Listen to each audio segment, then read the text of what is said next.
A warning to all about to listen to this podcast. The following audio may contain spoilers and inappropriate language. However, this podcast will definitely contain some bad opinions. You have been warned, but for now, let's get on with the show.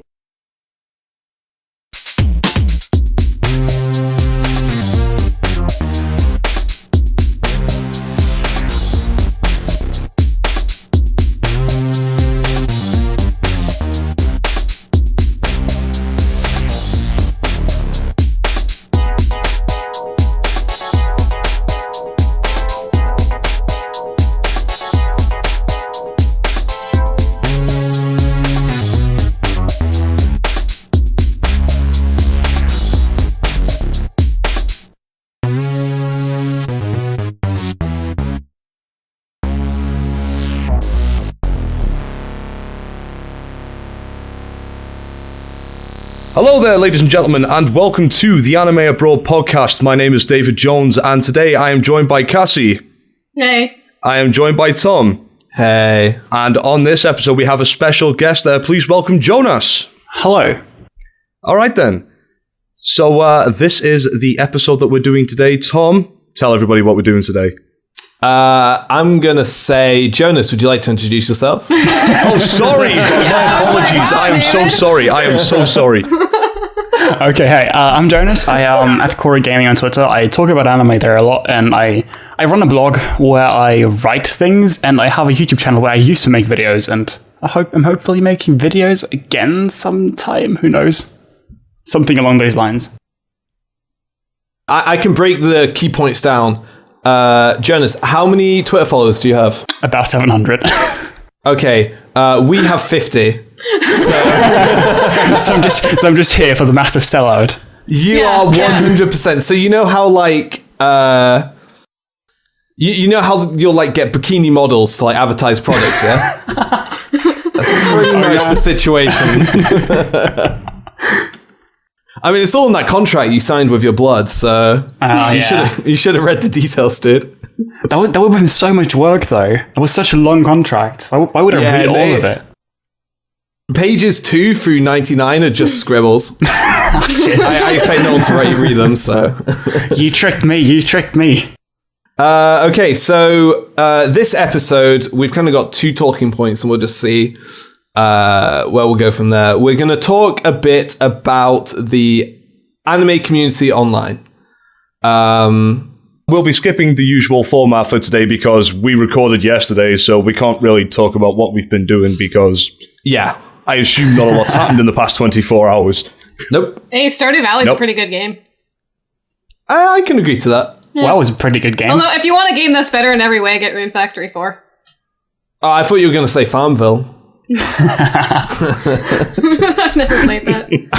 I can only assume it's not better than Rune Factory 4.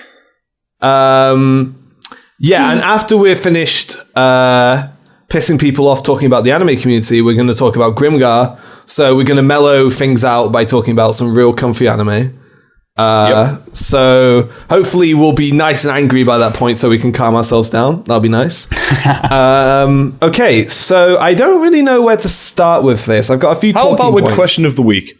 Oh, okay, so one all then, David? Right, the thing that delayed the podcast by about 20 minutes. Oh, yeah. Oh, man, we had a lot of fun with that. You might hear that at some point, maybe at the end of this episode, I don't know. But question of the week this week is, if you could pick any spin-off for any anime that's aired at any time, really, what would it be? What would the spin-off be about? And any other details you might want to add to that? We'll start with you, Tom. Okay, so I'm going to go with an answer I pretty much thought of last night. I've been watching the first season of Haikyuu, which has been pretty good so far. It's good, yeah, it is good. I actually have way more to say about that, but that's not for today. The one thing I will say, though, is that I would definitely watch an anime about the girls' volleyball team. Because I can't think of a single sports anime about a girls' team. There's a few manga, but there's no anime. I'm sure that there must be. They're making a rugby anime, so. Oh man, Really? I saw a preview for that. I'm okay with that. Yeah, I'm okay with that too. I tweeted that. We're going to make quite a few rugby tweets when that thing starts airing. I'm really hyped about being able to talk about rugby with anime nerds. Yeah, so fuck, where was I? Girls volleyball. Yeah, that's mine. Girls volleyball team, Haikyuu, by the same writer because he's brilliant. Cassie, what would be your answer? The first one I came up with was Angel Beats. I want more of the school life shit. Motherfucker, that was my answer. I get fucked. I'll get done in, David. Yeah, no, just because, like, watching it, you always feel kind of, like, cheated out of content in some way because it's so quick and fast-paced. Like, it's a good thing, but I want more. So, some kind of spin-off of just when they were in, like, the school and, like, the antics they got up to. Well, the spin-off that I would like is maybe perhaps not a spin-off, but just a season 2, because I remember mentioning to you the very last episode, the short that they made, like the 3-minute long one. Did you watch that? Oh, God, a long time ago when I was drunk. I don't remember it. All right, well, I'd kind of want just to see where that goes, really, so I'm not quite sure if it's a spin-off. Yeah, but we're saying spin-off, season. not sequel, not like second season, so answer the question, David. Pick something, put fate in front of something. I also wouldn't mind seeing all of them before they died. I think that'd be cool. That'd be really cool. I would really like that. I think there were some audio CDs that were done. Like the main characters, like the main girl's family get murdered in front of her? That would be fun. Yeah, but no, like the lesser characters they didn't talk about. Yeah, that's what I was going to say. My spin-off would be all of the minor characters actually getting their fair share of screen time. That's fair enough. That's exactly what I want. I want TK. I want a TK spin-off. I don't know, man. Like we've had Noda. We had a discussion about TK and how me and Cassie really don't like him, but then Nate was trying to argue that his backstory would be so mind-blowingly heartbreaking it would make. No, it'd probably be the most dull shit in the world. He was probably the exact same in real life. Probably. Is that the dude with the red headband? Yeah, that's him. Right, I'm with you. Kiss you. I don't know. I don't dislike him as much as I dislike a lot of characters that are like that, but I don't like those weird LOL so random filler characters. They just don't need to exist most of the time. Agreed. So Jonas, what would your show be? What would your spin-off be? I'm not entirely sure. I think one thing that I just thought of, this is something that someone talked to me about a while ago. It would be Sword Art Online, actually. A spin-off about the school after they're out of it, SAO, and people being like the people that are like kind of traumatized by it. Because like being trapped in a death game for like 2 years must have some kind of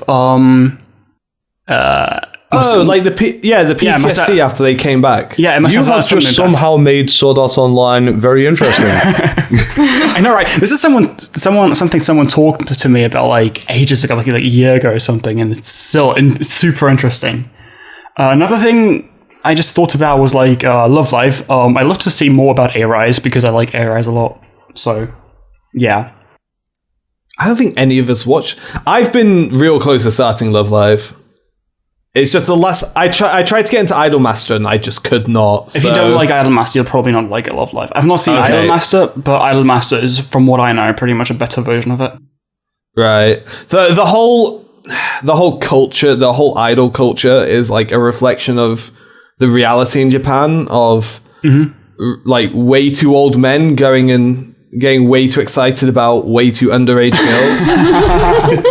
And it just, the whole thing just makes me like fundamentally uncomfortable. Like I know I'm watching an anime, but I'm like, yeah, I love I'm thinking the whole time I'm just thinking of Japan and how sad Japan can make me.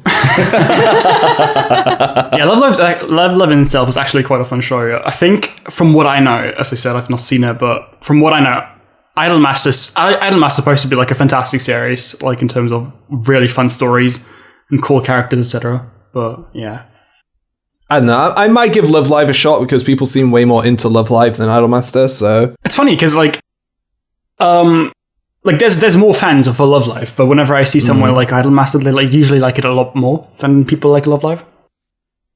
I don't know. Maybe I probably hate it. So, but I want to say I tried it. David, have you got a proper answer? I don't know. Aside from, I'd like to see more Fate Zero. So okay, David, I've got an idea for you. I'm going to pitch you, and you say yes or no. Okay. Okay. Hit me. Okay, it's a Fate universe spin-off. Yeah. Right. It's about Ilya, and it's just lolly bait. That's all it is. That sounds perfect. I wish that was a 3-season long anime. I know, right? Yeah, I mean, An Angel Beat spin-off would be great, and also just because I would like a little bit of nostalgia, maybe I would like a more mature Pokemon spin-off. Because I think that could be really great. When? We got those 3 episodes or whatever it was, like a couple years back. Remember I the thought you thing were with going the to talk about screaming Detective Squirtle Pikachu. and Charmander's eating them? And My God, I saw that. That scene was brutal. That's fucking Yeah. rad. That series is actually fucking rad. It's about they made it for I think can't for remember what like it was Red and fucking Blues. called, but it was like 3 episodes, right? Because I watched I it. remember it. Yeah, absolutely. They made it for like. Did they make it for Pokemon an Origins. anniversary? It was Pokemon Origins. Yeah, Yeah, And that's the one. Yeah. it was about Red and how Red basically becomes the like Pokemon League champion at the end of the games. Yeah. Yeah. I would want to see that series stretched out a little bit longer. It felt to me like they Yeah. just breezed through that way too quickly, and by It the was end of good. it, I was like very disappointed. It was good. I like that. If they did it more like the manga does things, it would have been so good. Oh, yeah. I read the Ruby Sapphire arc of the manga, and that shit was great. I read the first 4. It's probably the only manga I've ever read, actually. But yeah, I read the first 4 Pokemon manga. books or I volumes just really of that. like fucking Team Magma was trying to suffocate the kids with a Torkoal. I was like, holy shit, this is real. Yeah, it was pretty good. And Steven Stone like dies in the end. Spoiler alert. I was like, holy shit.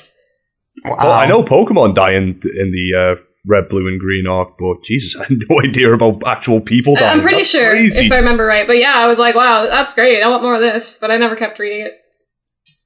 That sounds almost as edgy as 5Ds. I've heard really, really good things about 5Ds, actually. Like, Yeah, I was thinking when I last talked about 5Ds, it was to you, wasn't it, Jonas? might be, actually, yeah. Yeah, so in Yu-Gi-Oh! 5Ds, the dumb Yu-Gi-Oh! That like nobody watched because it had motorbikes and everyone thought that was really lame. Basically, the main character lives in like a slum, like second-class citizen. Well, less than that. Like they're basically treated like subhumans. They're marked like criminals, and they're not allowed to leave the slums. They basically get beaten up by the police. Some girl gets thrown out. A reporter finds out the secret truth and gets thrown out of the skyscraper window and dies.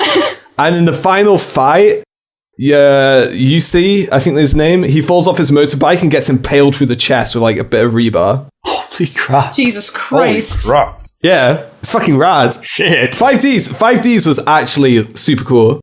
I have a friend that was watching it right now, and he's like, he started 2 weeks ago, he's like at episode 130. Yeah. Wow.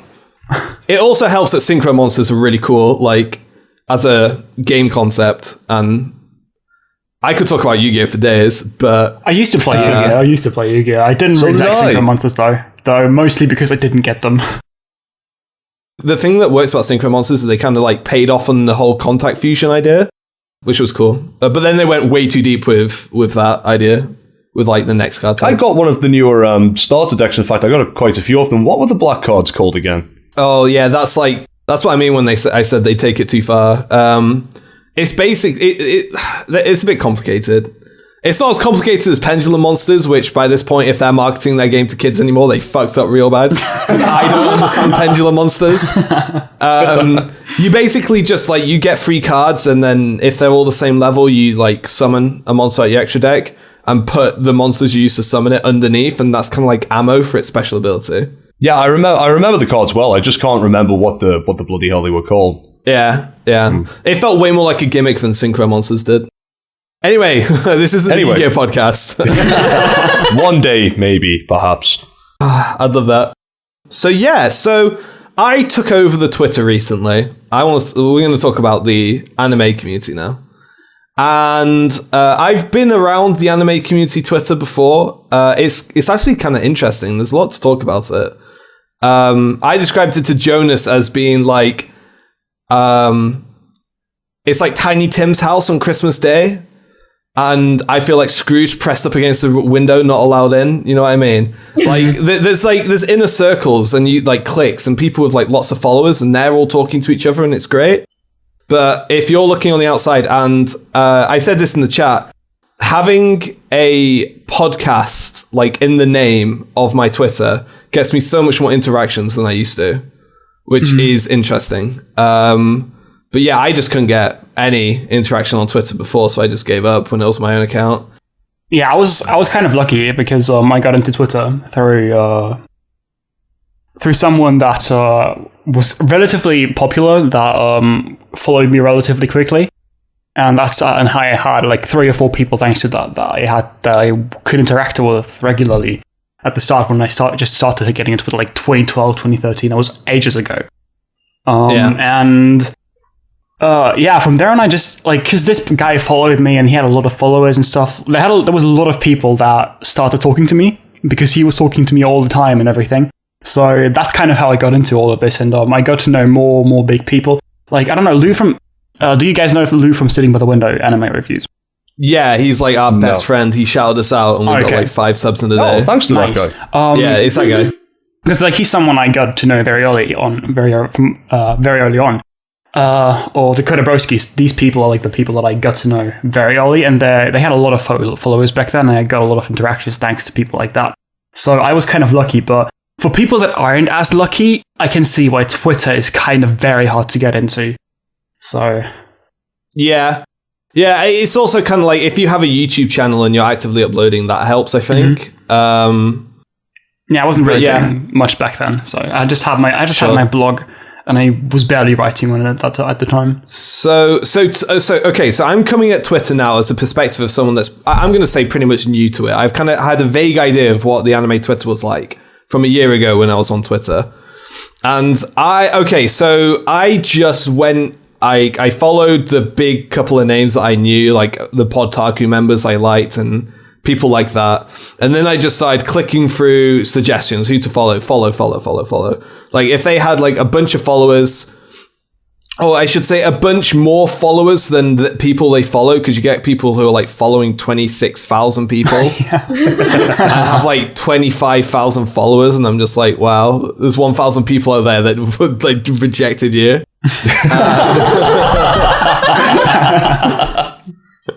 I didn't follow any of those because that just seems like a waste of time. I mean, they might follow you back then. Yeah, but it's just cheap, isn't it? I mean, yeah, no, because like you're just going to end up with 26,000 like following 26,000 people, and like yeah. I don't get why people follow more than like 500 people. You're gonna have to like get so many extensions for your Twitter just to be able to interact with anyone, because your feed's just going to be garbage. Exactly.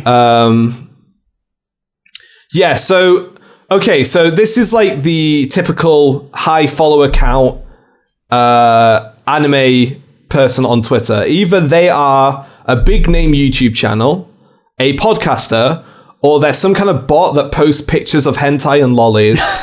That's pretty much the 3 types. Oh god.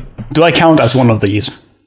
I guess you'd fall into like the podcaster, but there are a few people who just like, they're pretty much just Twitter personalities, and I'd count you more as that. Yeah, I think there's a lot, like the part that I around a lot, like I'm a big part of like the Ani blogging community, or I'm part of the Ani blogging community and the Ani tube community, I guess, for the most part. So like the people I see a lot with high follower counts are usually like the biggest bloggers around. Like, I don't know, Wrong Every Time, for example, like Bob Durr, or I Bless All, those people, like the relatively big bloggers for anime, or the big YouTubers. Like that's the people I see mostly. Looks like one of us has to start a blog. I mean, we did have a Tumblr, but it was mostly just like posting pictures you stole off 4chan, Ravi's just right? like reposting things and stuff on it. Yeah, and so you get mature people that are on Twitter and in like anime mostly post about like their day-to-day everyday lives, which I don't know these people, so I can't really interact with that for retweets and stuff, so that's kind of useless. I'm looking to get those hot interactions and get those fresh Twitter followers. So if you could just shitpost about anime, that would be really useful. Same guys. I can't wait for the day someone says, "Holy shit, Gate is the best anime I've ever seen." Oh yeah, that'd be great. If anybody wants to do that, by the way, please do it on our Facebook page so Cassie's got the chance to have a go at you. No, Gate, not Divine Gate. Oh. Yeah, those are very similar. Well, very, very different. equally awful beast. I should finish Gate, or Divine Gate, and you should finish Gate, and we should argue over what's worse. I'm going to go on the record is I actually don't hate Gate as much as I let on. Divine Gate is a much worse series. It's just that Gate let me down. And Divine Gate is so funny. It's so funny. Being disappointing is worse than being bad, in my book. It gets worse. Yeah. Like, Divine Gate is just like, it's like, what's the opposite of the gift that keeps on giving? I feel like That. I don't know. I feel like for both of them, people didn't even really try much. So yeah. Yeah. No, I think Divine Gate tried too hard. Yeah. That's, like, try hard and edgy are pretty much the only tags I could put to Divine Gate. Yeah, I'll pick that back up eventually. We need more screen caps. So yeah, one thing I notice a lot of on Twitter is kind of like, I almost describe it as class clown behavior, where people just put the most like immature shit constantly. It's like verbal diarrhea into their feed because that's what's getting them interactions. What exactly do you mean with immature shit? Oh, just like Attention grabby shit. yeah, like lots of shit posting, lots of like the hentai images stuff is like a big part of that. It's the same kind of. It's the same kind of accounts I see this on. Mm-hmm. Yeah, I don't really follow any of these. I really don't like them, so... Yeah, no, I've been mostly unfollowing them, but it's just like, I'm looking at these accounts and they've got a lot of followers, and they've got a lot more followers than some like YouTube channels that genuinely put a lot of hard work into their content. And like, they're getting all of this like fame on Twitter by basically just being an immature little shithead. I mean, yeah, that's always going to happen, sadly. I mean, sex sells, so that's probably one of the big reasons why.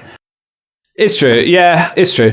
I think also there's like anime as a medium overall, if we blended up every single anime that comes up in a season into a soup and we examine that soup, it's very immature.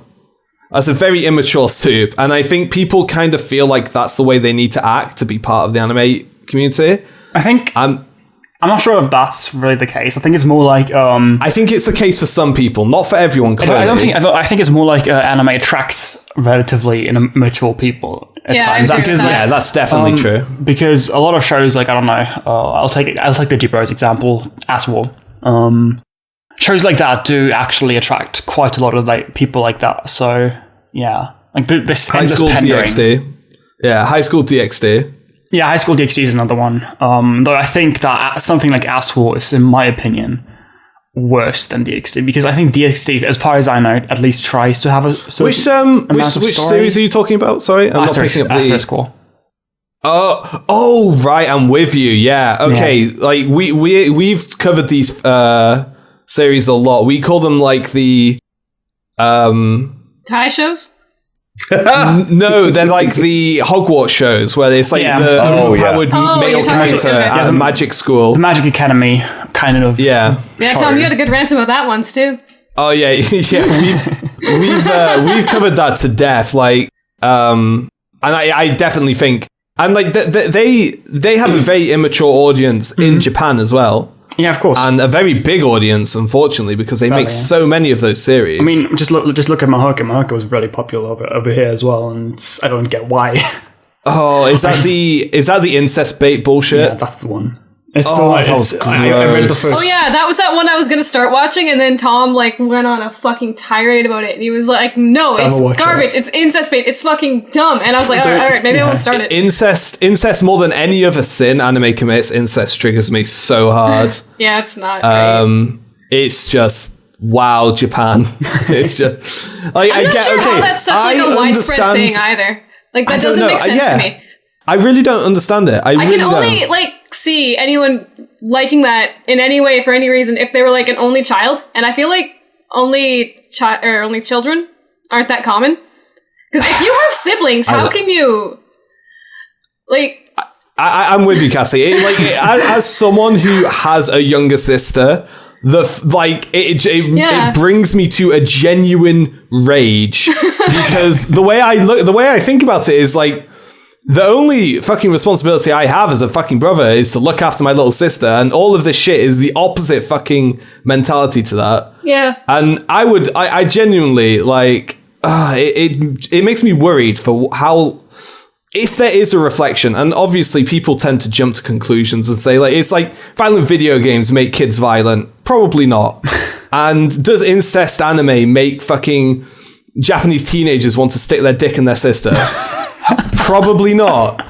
But it's more like a personal thing that it just kind of disgusts you. It's like... Yeah, and I do think it is a little bit worrying for what it says about the culture that consumes so much of that media, because they are unique in that way, I think. I don't think there's any other countries... I think incest as a fetish is pretty world spread.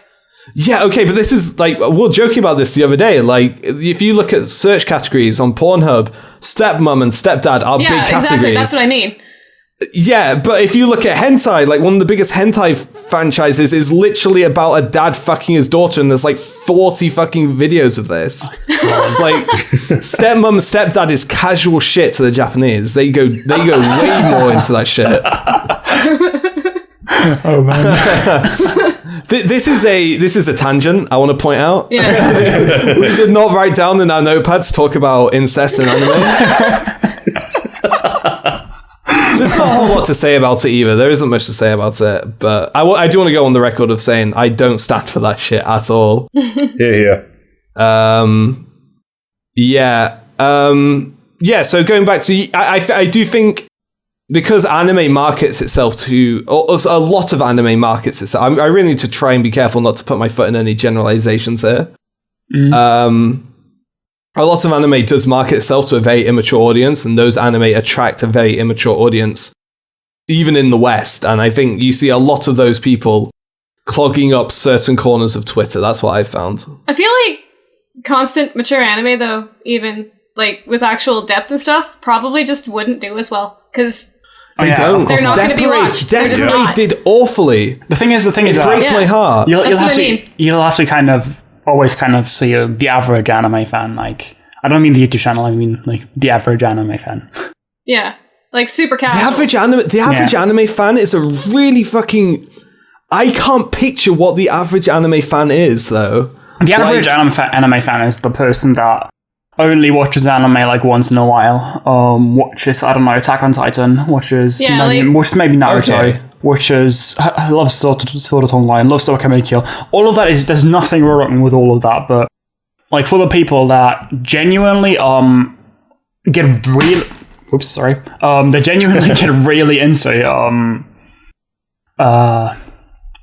watching anime and following seasonals, etc.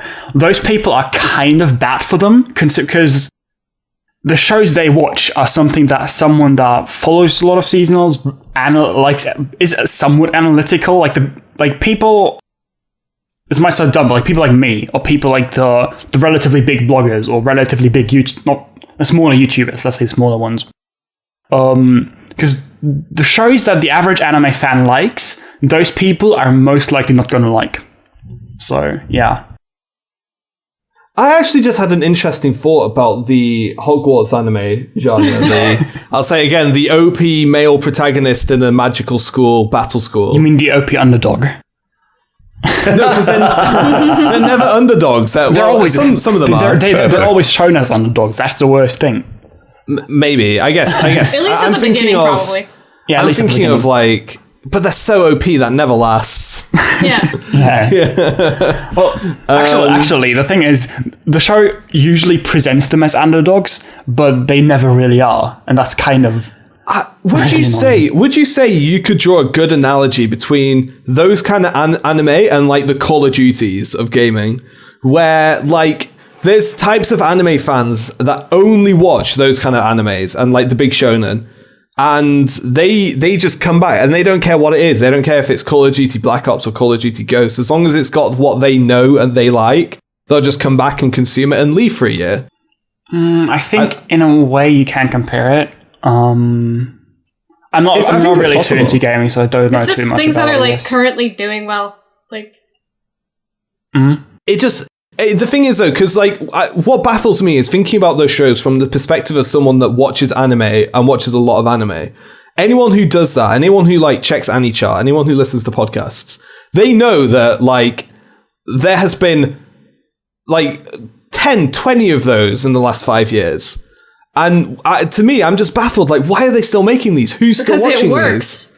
Yeah, and I'm just like, well, it's probably not someone who follows anime, is it? That's not probably the people who are watching that probably don't follow anime. They probably don't know that there's 20 of these. I think the people that watch these usually do follow anime, but they don't follow it religiously. It's the people or that it's just what they like. Like, I don't know. It's like a simpler. Nah, I don't want to say simpler because that's kind of rude.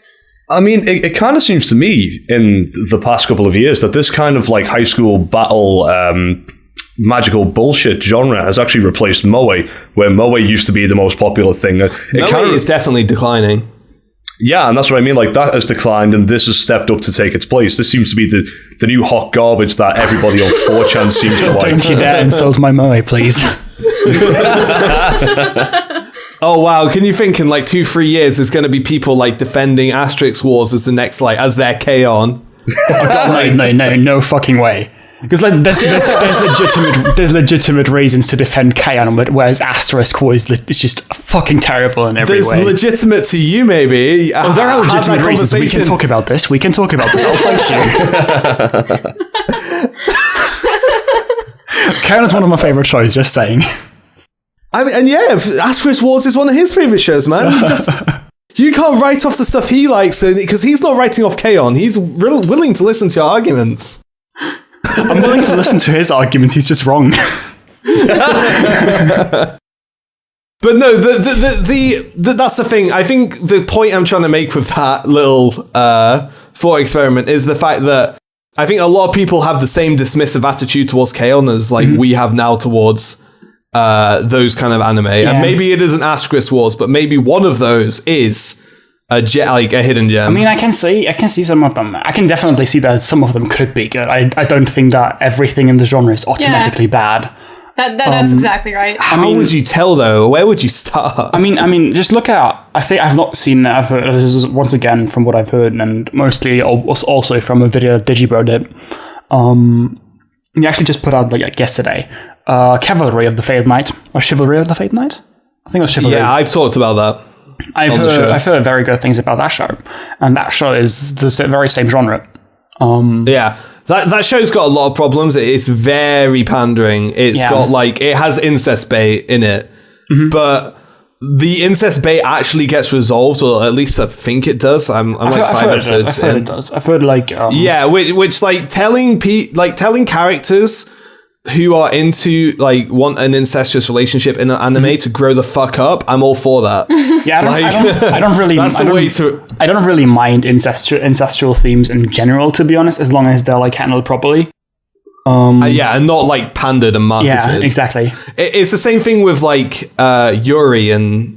Well, like, there's, I guess, to a degree, the stuff like Free is doing and the stuff Stride's doing. Where it's like, I feel like I don't really mind that personally. I think that's as a relationship works. What I don't like is, I mean, I'm gonna have to admit I like Sakura Trick, but stuff like Sakura Trick, like the show does it, is not very good. Did you like it, or did your PP like it? Maybe both.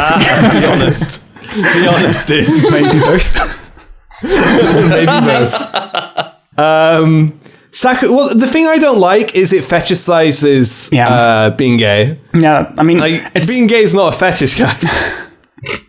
it's just like I mean, anime, not really anime, but Japan in general is relatively homophobic anyway. So like, pretty homophobic. Yeah, and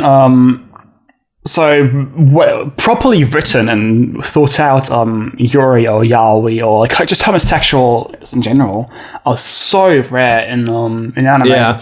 Tom, there was a show that I feel like we were talking about it. There was a gay character that wasn't so heavy-handedly gay. They were just what show was it? Fuck. Haruchika? There was in Cavalry in the Cavalry show. There's like a straight up trans character, which I thought they did quite well. I think that's what you're thinking about, Cassie. Maybe that's what it was. Because we had a conversation about exactly this a while ago, and there was a couple examples, and now I just can't remember it. But the thing is like I said about that trans character, I don't know if he's being like sensitive about the right issues or if he just got lucky. Like, I don't trust Japanese writers to be intelligent about this stuff. Like, I don't know. I can't think off the top of my head of a single respectful gay character in anime. There are some. ever. There are some. They're relatively. They're rare, sadly. But I would really hope there is at least one. if there is actually zero, that is really fucking bad. Have you guys ever heard of Takako Shimura, the mangaka? No. She did Wandering Sun and an anime called Sweet Blue Flowers. She did the manga to both of them. Wandering Sun is a show about not homosexuality, but transsexuality. It's one of my favorite shows, to be honest. It's fantastic.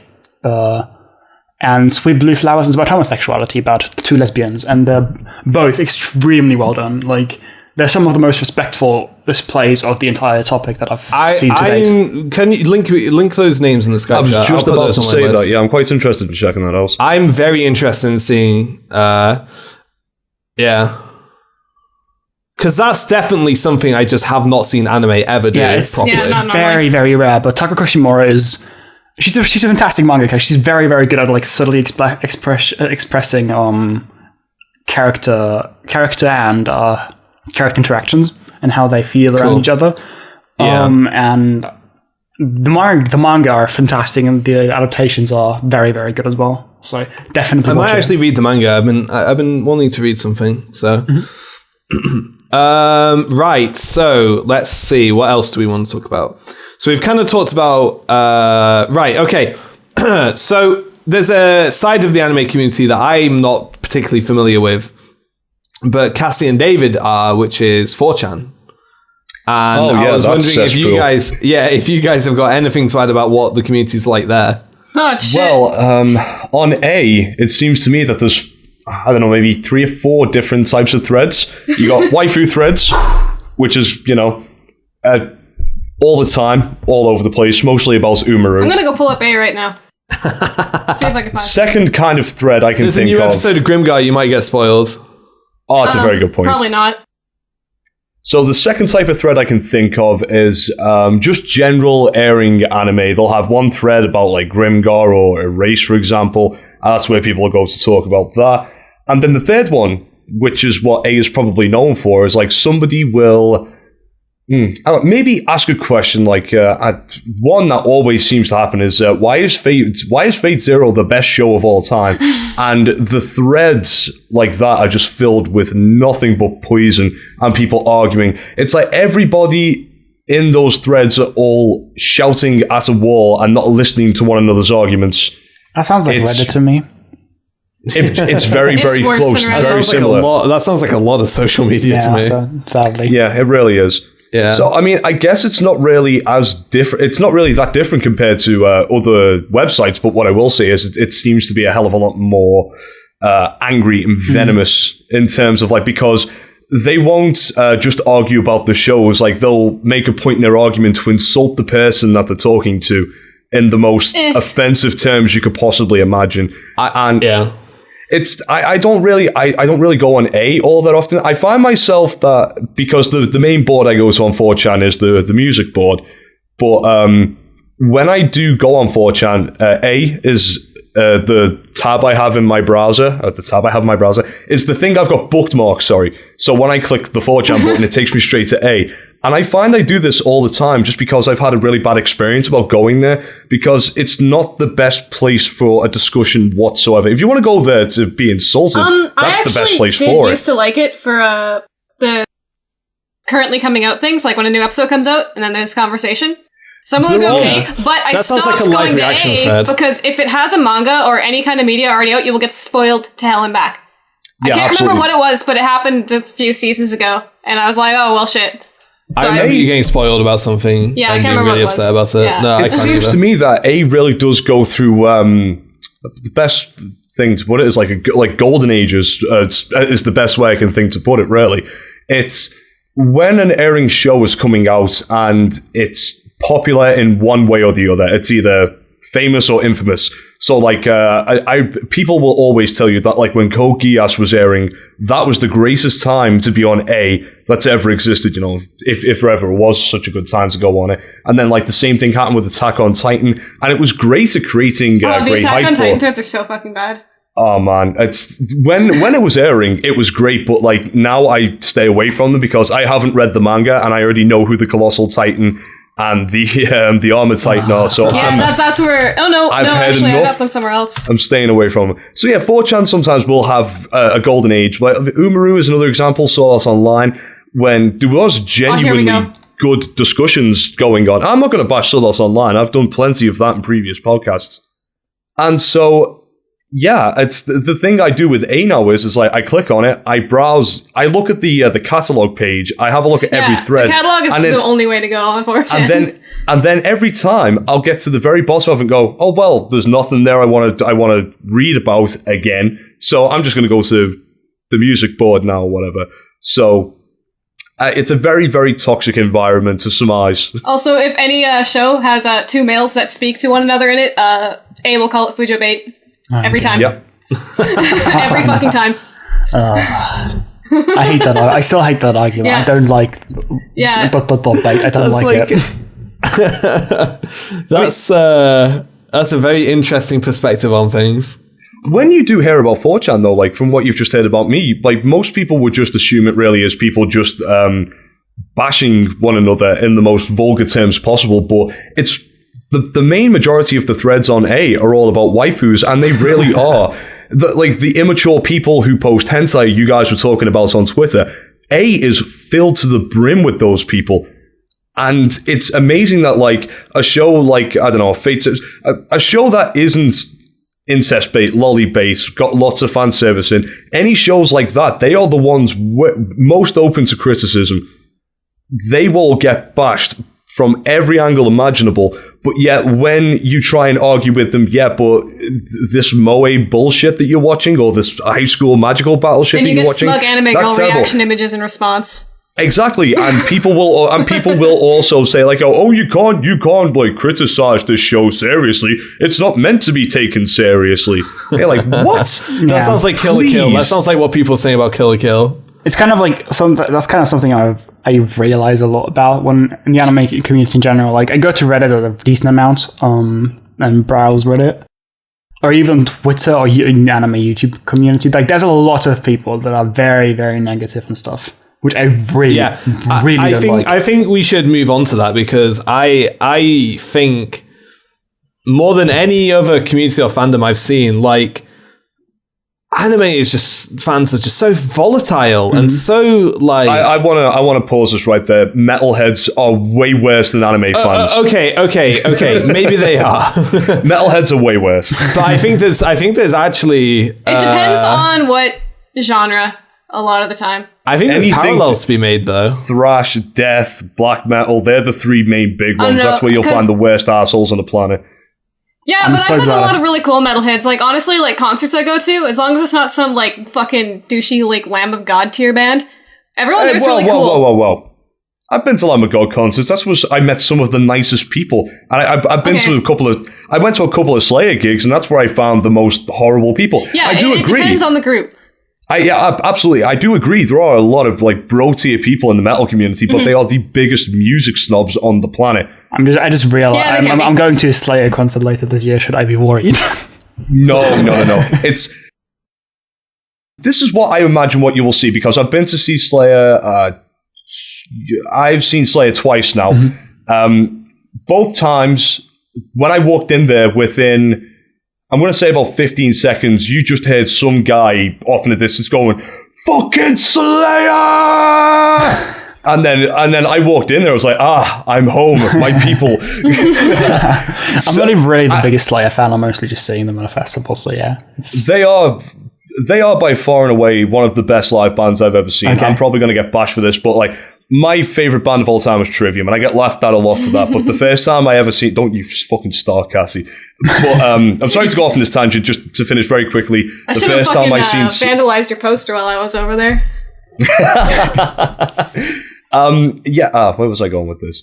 Basically, they are a very... Trivium played them off the stage that night. That's all I wanted to say on that one. One thing I will say to you is, if you've got sensitive ears, or you're going to need your ears for the next day for whatever, I would highly recommend wearing earplugs, because... I've been to metal concerts You should before. honestly always wear earplugs. No. Worse than the others? Or they are much louder than any other band I can think of. Okay. Do you think it's going to be the same at a festival? Because like I have a lot, like it's a 3-day festival I'm going to. Oh, if it's a festival, it'll probably be as bad if it's outdoors. Yeah. Yeah, I've been to a festival. I went to Sonosphere back in 2008 or 9, I want to say. And the problem I have with festivals is, like, without a roof there, this is going to sound weird the way I'm putting this, but it kind of seems like the atmosphere is just going up into the air and it's not reverberating off of the ceiling and coming back down. The sound's not the greatest as well. But if you're going to a festival, you're not going to need earplugs, I wouldn't say. I mean, it's loud, but it's nowhere near as loud because, like, obviously in a concert hall, it's going to be reverberating off the walls and, yeah. So, but you are going to go and you are going to love Slayer. They are a pretty fucking good band. I'm really looking forward to it. I mean, I'm seeing a couple of really good bands. I'm seeing Maiden, I think. Nice. They're one of the bands I need to check off my list. There's Maiden and Megadeth. They're the only two metal bands I really wanted to see but haven't gotten around to. Oh, there's so many for me. I've not been going to concerts lately a lot, so yeah, I'm not really listening to a lot of metal anymore, but like I'm really fucking excited for this event. Anyway, I think we were here to talk about anime. So, how about the anime? I was just going to say, I was waiting for ages to jump on the back end of that metal discussion by saying, I like metal too, guys. I heard the new Bring Me the Horizon song on Radio 1 today. Fuck out of here. It was really good. I liked it a lot. And see, there we go. And that right there, ladies and gentlemen, what I just did is an example of why metalheads are the worst fans in the world. Carry on, Tom. To be honest, I like the hardcore as a sin. Anime fans don't like if you can imagine the typical anime fans utopia, it would literally be a world of people where everyone had the same opinion and it was their opinion, which is sad, wouldn't it? It's really sad because like a world where everyone has the same opinion, that would be fucking boring. I can't argue with people. I love arguing with people. It's extremely fun. Me too, dude. If I couldn't go off on someone like once a day, I would. Just a minute. I'm just going to go and give Ty a message on Facebook. I love popping off on like going crazy on people. Yeah, I mean, just over dumb stuff. I mean, what we did this week, like where we're talking about slice of life and stuff, like that kind of stuff. I really enjoy. I really like arguing about this kind of stuff because I feel like from an argument, both sides can always learn a lot. And I think that's usually how you should take an argument. And in the anime community in general, that's something that's kind of lost on people because a lot of people they take arguments as if they have to be won, instead of like taking something out of them. That's true. That's a really excellent point. And also like a typical anime argument is this. I like this show. Oh, you like that show? I hate that show. Fuck you. No, fuck you. Yeah. And then we'll escalate from there. Oh, 4chan have dumbed that down to make it even more... Like, that's not even an argument. That's like... That's why the kids... To make it even quicker, because the argument on 4chan is your waifu shit, no, your waifu shit, no, your waifu shit, no, your waifu shit, fuck you. And then it goes to, you're just mad because your wife was a slut, smuganimegirl.jpg. Yep. I'm not going to deny, I've done that before. I have an entire folder filled with smug anime faces. Yeah. It's incredible. It's pretty much the best response to anything, is just to post a smug anime girl. It is. But yeah, I don't know. I think the... I feel like Did you guys get that Skype message? Oh yeah, the calls ended apparently. Oh well, that's a shame. This happened yesterday, I think. I didn't get a Skype message, so we can hear everyone and Audacity's fine. So we'll just until the world burns down. God, am I the only one in here? Tom, we really need to move to that other thing you were telling me about. Yeah, Discord. We can look into setting one of those up. Yeah, Discord is way, way better. I love Discord. One of my most interactive with tweets, David, is me yelling at you, why the fuck do we still use Skype? So that's why I got a notification this afternoon. Yeah, I've seen somebody posted that, and I think you tweeted me saying, why the fuck aren't we using this yet? And I'm like, I don't know. Yeah, one of my most retweeted tweets lately is just to be Skype is shit, Discord is way better. Bye. Yeah, people don't like Skype. Skype's not very popular these days. Every time it updates, it gets even worse. How does it keep happening? It really does. It takes like 5 minutes for me to start Skype because I started and it freezes immediately. It's terrible. Yeah. I hate it. Well, that's that decision made. We're moving to Discord. Oh, you hate Skype?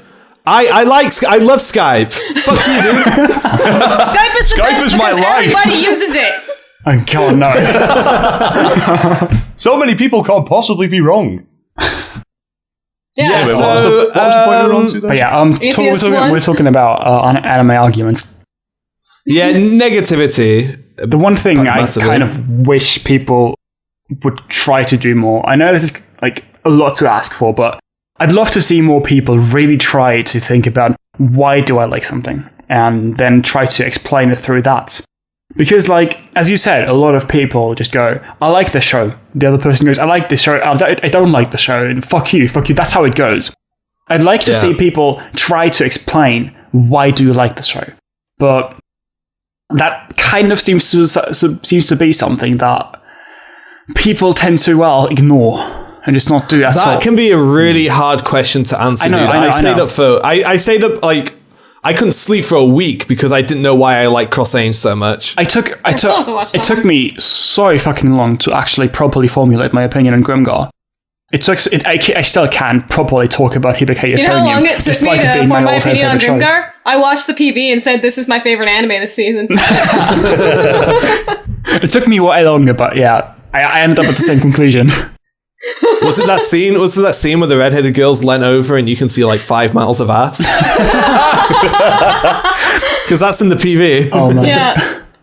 Well, I'm kind of with Tom in this argument because, like, a show like Fate Zero, for example, I can break that down for you. I can tell you exactly what I do like about the show. But something like Infinite Stratos, I've got no excuses for that. I just like it because I do. I mean, the thing is, to me, I believe that there's always a reason that you like something.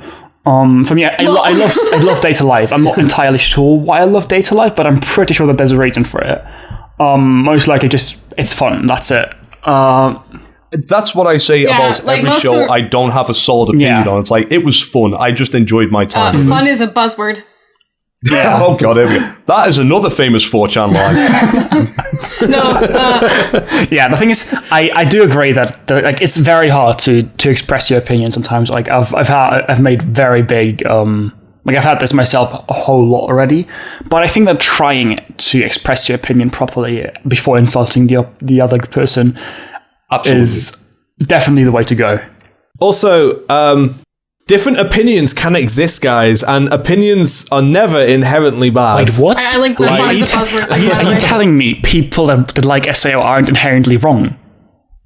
No. Well, okay. This is Schrodinger's cat of questions, because yes, on one hand, people that like Sword Art Online are wrong, but on the If Sword Art Online had ended at like 11 episodes, I would have liked it. Yeah, no, real talk. If Sword Art Online ended after like episode 12, or like when they got out, when they beat the boss. I didn't even like the last episode. Like episode 11 is probably like the second last one. There's something. Just it'd have been a lot better before it ended. If Sword Art Online ended after episode 2, it would be one of the best anime ever made. Like, what a brilliant concept piece. I don't know. I don't even think I can go back and rewatch it. Really good. Those first 2 episodes are really good. Definitely. They were really fun. I think that's Anyway, fuck, what was I saying? Sorry. Different opinions. Like you people are allowed to like whatever the fuck they like, and you may resent them for that. You may just be baffled by it, like genuinely baffled by it. That's me with K-On!, by the way. Fuck off. Like I look at K-On! And I see. I really need to watch it. I described K-On! Recently as a wet bag of socks. Like. This is gonna be good. I can tell already. If you took all of the vanilla out of vanilla ice cream, it would be K-On! Is this the only reason why you brought me on this podcast? Be honest. I have nothing against Jonas for liking K-On! He is a great guy. He has confusing tastes in anime, but he's a great guy. And don't worry, Jonas. When he first spoke to me, I was that guy. Oh man. Let's not forget what happened on the Heaven's Memo Pad review. The very first show that I reviewed on this podcast, I absolutely fucking detested, and David was like, I really like it though. And by the end of it, he was like, Heaven's Memo oh, Pad? you're right. Yeah. He was like, oh, you're right. It's not very good, is it? And I'm like, no, but that's the thing. Was the next one Aoharu Ride? Was that the one that you guys had opposite opinions on too? Oh yeah. Yeah. I liked Aoharu. It was me against Ravi and Tom on that. I liked what I've seen of it. I like Aoharu Ride a hell of a lot. I hate it. It was like one of my. I think it was in my top 3 that year. I somehow stopped watching it like midway through, but I liked what I've seen of it. Good man, you don't need to go back to it. I watched an episode and a half of it and then stopped. But there's the thing though, Tom. when it came to that Heaven's Memo pad review, like, we didn't hate each other because we had contrasting I don't opinions. know, David, you were pretty It was close. just The nice only to- thing I resented you for, David, was the fact that you, because of you, I had wasted like time of my life. But like you were going to spend it on anything worthwhile anyway. yeah, but I mean, I hold a lot more people like in much worse regards, like my teachers, for example. Like, why was I even at school? Let's be honest. That's hours and hours of my life I'll never get back. I can live with like 6 episodes of a very crappy anime. So no, like we can talk quite heatedly, as seen in the Gate episode, about anime, but at the end of the day, me and Ty get on absolutely fine. Like, I mean, it's not like you guys are Secretly, Ty fucking hates you. Just watch. I mean, it's not like you guys. Like, I haven't seen the episode. Sorry. It's fine. Nobody else has. But obviously, like you guys didn't just shout at each other for like fuck you or fuck you. It's just it was proper. You know what? It was pretty close. It came pretty close in that Gate review, yeah. Okay. Well, see, this is my point about Schrodinger's cat, because when you're doing it with friends, it's fine, but people don't understand that. Yeah. People don't understand that it's a joke, and people think that that's how it works. yeah. You know, you hate. Yeah, sorry. I've told people they have terrible taste so fucking often by now, but I don't think I've ever said it seriously a single time. Yeah. Same here. Like, Same here. It's become. I think we like, say that every day. I think pretty much. I think the words objectively and just like bad opinions, like that, those stuff pretty much become the running jokes of the anime community. Yeah, Bad Opinions is a great meme. I know. People don't, but the problem is a lot of people don't understand that it's a meme. Like, people think that it's like a gospel or something. Just look at that anime snob. God, I fucking hate that anime snob. Oh yeah, well, there's loads of people that feed into that. And yeah, I think it's quite easy. People like drama as well. So when you're like being a drama monger and trying to whip up fandom against other fandoms, it's easy to get views, you know, because there's idiots that'll play into it. So yeah, I think I personally think that the anime community, some individuals are great. The community overall, I really don't like a lot of what I see. I would honestly say that about most things. Yeah, same. I think communities in general have a tendency to not really be favoring for those people that really get into it. I'm trying to think. I'm trying to actually compare communities here, because I know I can't think of any like communities for things that I like that I actually like the community of overall, I guess. I'll tell you what has a great community: Dark Souls. Other than being really snobby, that's a cool community. Is it a cool community to be in, or a cool community in general? Just generally, it's just like the amount of like content they make for just those very niche games. It's just anything that has like genuinely large amounts of passion. Small numbers and large amount of passion tends to be good communities. Yeah, I can agree with that. But those tend to be relatively rare, sadly enough. And like the thing is, those tend to be very snobby as well, and I'm not a very big fan of snobism. They do. I mean, like I'm a part of the Starcraft 2 community. Starcraft 2 it's declined. It's not small yet, but it's declined a lot. And there's a lot less people. I feel really bad for Starcraft 2. Yeah, it's an amazing game. I fucking love Starcraft, but yeah, it might be, but like Starcraft was the king of esports for pretty much a decade. And now the tiniest violin is starting to play. Yeah, I mean, we got like 40k viewers this week on I Am in Katowice. That's something. 40k, yeah, that's 40k. I mean, that's better than nothing. A few. There was like 3 million people watched the finals for League of Legends. So it doesn't matter. Yeah, that looked like it was worth watching. Yeah, I actually quite like League, but Starcraft is better objectively. I mean, I could agree with that argument. Actually, I think Starcraft is. I can agree that most things are probably better than League. Yeah, the thing is League works because of its simplicities. Yeah. I think that's the reason why, and same with Counter-Strike. It's very easy from the outside to watch League of Legends and go, I understand that was a really good play. I think Counter-Strike would be easier to watch, but it's a harder game to play. Oh, Counter-Strike is very easy to watch, but unless you really understand, it's got very little meaning to you unless you actually understand what's going on. You can not play the game and watch it and be like, oh yeah, that's cool. But with League, I think you need to have some background knowledge at least. Yeah, you need definitely. But compared to Starcraft, you need a lot of Starcraft knowledge to watch it. It's like I've tried showing Starcraft to people that don't watch a lot, but it's very hard. There's one really good video that's kind of outdated now due to the new expansion that Turtle Biscuit made that explained like how to watch Starcraft and like he really went into it, and like it feels like they should make things like that for every esport. The thing is, it was a 45-minute video, and I don't think anyone that wasn't into Starcraft watched it.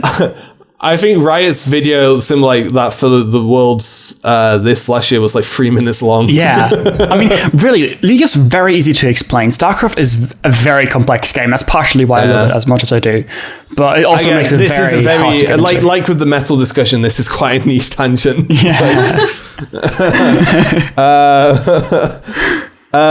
Whoops. Yeah, so... Sorry. I think we can wrap up the... It happens. It happens. The problem is I'm looking at time and I'm like, I want to talk about Grimgar. And I'm like, it's 30 minutes, enough to talk about Grimgar? I don't know. I think so. We'll see. So, it might be longer. we'll see. We'll have lots of stuff to cut to, probably. Yeah, possibly. I personally would say to the anime community, we can be better. I think that's what I would wrap up as. Maybe I would go a little bit stronger than that and say we can grow up. The thing is, it could also be worse. Yeah, stop watching anime. The thing is, the thing is, it's like just because... Go get a fucking job, you layabout. Just because the majority of anime treats you like a fucking dribbling idiot, like a 14-year-old horny as fuck dribbling idiot, doesn't mean you have to act like that. Yo, that's half our subs. Sorry, subs. Whoa, we got a lot of assumptions here. Dude, that's half our cast.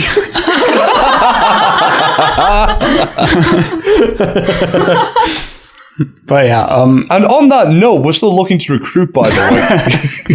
So if you're a 14-year-old dribbling person, please apply. Yeah, we need more of those.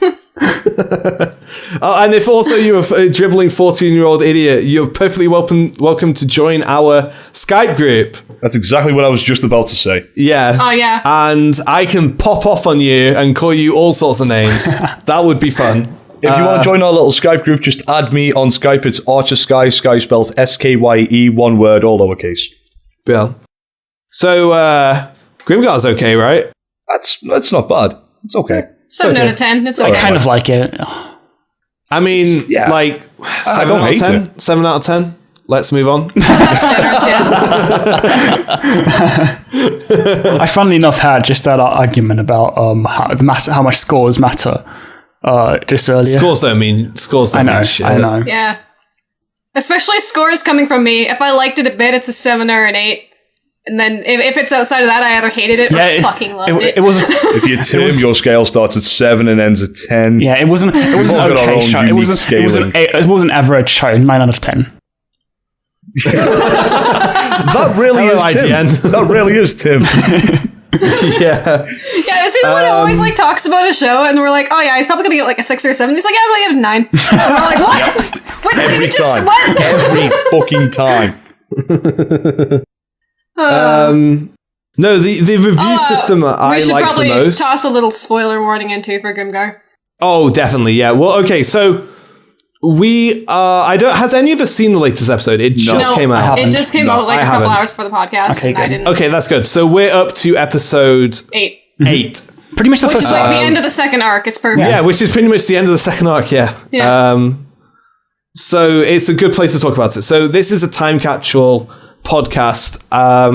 This will probably come out before the one we recorded last night, right, David? Because this is more time sensitive. I could probably get this over to Niall before the one that we recorded last night. Yeah, Sure. I'd say this is definitely worth putting out. The previous one we recorded because it was just a topic that, you know... we've been trying to do that topic for ages, and now I was just like talking on... about that podcast, by the way. That one was fun. We're talking on Skype, and all of a sudden there's 5 of us chatting on Skype and being like, can you record? Yeah, I can record. Wait, we can Like, all whoa. record? Everyone stop what you're doing. We're recording a podcast right now. The stars have aligned. My word. But the only thing I could say about that podcast we recorded last night, did you, Tom, I know for a fact you have, but do you know the Giant Bomb Game of the Year that they done last year? Yes. When they opened up and everybody just started talking over each other. There was a point like that last night and I was like, oh my god, my head hurts. I'm going to have to edit this. Just cut mics, dude. Left and right. Just cut mics. Oh man, it was fucking madness, but I enjoyed it. It was good. I like the Organized podcast. chaos. I think that might be one of the best podcasts we've ever recorded. Watch, we're gonna get like 3 views now. Yeah, no kidding. Maybe I'll actually watch it. It's going to be my least favorite one because of my audio. That's I don't really care about the content of a podcast. If the audio doesn't sound right, I will fucking hate it. Like, if you remember, I think like not the previous podcast we put up, but the previous two to that. Yeah. I had to do all the editing for it because Niall was sick, and then by the end of it, I put that one up on our Facebook page because you didn't even link it. I assumed it's because you hated the audio, so I just went ahead and put it up. I mean, it was a pretty average podcast as well in terms of like how informed that we were. But like after hearing the quality of it, I was just like, I hope to God this isn't the first podcast that people hear when they click on our channel. That's why I always hope people don't start at episode 1 because that was a terrible. Like episode 1 right up until 8 was fucking terrible. Like that's in general. Like the first podcast I ever did, Any Stolen podcast. Our episode 1 is probably the worst episode of a podcast I've ever heard in my life. The very, very, very first podcast we recorded, because this podcast used to be a part of another channel called The Something Review, which was a channel I started because I wanted to do podcasts for wrestling, for football, for anime, gaming and stuff like that. And the very first episode that went up on there, I'm pretty certain it's the worst podcast that's ever been recorded in human history. I want that link to me. Fortunately enough, I'm pretty sure nobody's got it. Ah, shit. Good. I think, it's that's lost to time, that man. I don't think. You won't even watch this podcast, but you'll go watch that piece of shit? Yes. Excellent. So all right, Grimgar. so how about that anime? I said before, not bad. It's pretty good. This is last chance. Spoiler warning. This is our last topic for the day. If you are not caught up on Grimgar, but plan on catching up maybe like 2 years from now, just stop watching. And if you aren't watching Grimgar, please do so. Yeah, it's top 2 this season for sure. It's my favourite, but I'm not caught up on anything else, so there's not much competition. Yeah. Like for once, I'm actually keeping up on stuff. Yeah. Mm-hmm. Oh yeah, yeah, David, you're doing really well. Yeah, I'm caught up on 3 shows, and I'm still determined to watch Schwarzensmagen and Dimension W as well. So. You better watch Divine Game. Dimension W gets better. I can't say anything about Schwarzensmagen. Schwarzensmagen. First time it's ever been said right on this podcast. It's so funny because as a German, it's I get so many people talking about Schwarzensmagen. I've never heard anyone pronounce it properly. Black marks. It's not even. It's not even grammatically sound. Like I'm just going to call it black marks from now on. That did. Like usually, David, you're not allowed. Usually you'd say. You're not my mum. Like usually you'd say schwarze Marken. Like that'd be black marks. I'm not sure what the S is doing there. But yeah. So the second arc of Grimgar's just finished, and it was rather interesting. It was beautiful. It was really good. It was like, I think beautiful is like the way I like to describe it. Yume is still best girl. She is. Mary's getting Mary's being good competition. Mary's fantastic as well. Mary feels sort of generic. See, that's what looks That'd be is so happening, funny. but I don't know if it's just that generic, the main character, every girl wants his dick, I don't think that's really happening. It's Manito's girls like yeah, I was going to say the what is she, a sorceress or yeah, hard to say with a list, black magician. Yeah, the black magician. Yeah, she definitely comes across to me like she was in love with Manito. So. Really, David? Really? You picked that up? Damn. Wow. No, because he was like talking to her in the sunset, and he gave her a medallion. She looked loving into his eyes, but then they said it's not what it's looked like. So Clearly it wasn't. You know? That's how anime rules work, right? You can be like pretty much... You can be drenched, pretty much see-through clothes lying on top of each other, like hugging for like minutes on end, but if someone sees you, it's not what it looks like. Of course not. Also, I still think Hal is a shit nickname. I don't like it. Just call him Haru. You're really bugged by this Hal thing, aren't you? I don't like the name Hal. I don't know why. Yeah, I'm not sure why. I have flashbacks to Metal Gear Solid, so... I mean, the thing is, like, his name is Haru, so why would you call him Hal? Because most people call him Haruhiro. I mean, Haruhiro is fine with me. Haru is just like the that's short his name. version. Haru seems proper short. Yeah. Do we know for certain that in the... so Mary's backstory, she was a part of a party previously before she was just doing odd jobs for every other party. Are we not certain that there was somebody in her group called Hal? And that's why she's calling him Hal? The thing is... Wait, really quickly, she doesn't call him Hal. What she's doing is... This is really weird because is it like a phonetic thing? It's about like most people either call him like Haruhiro or Harukun, or as Yumi does, Haru-chan.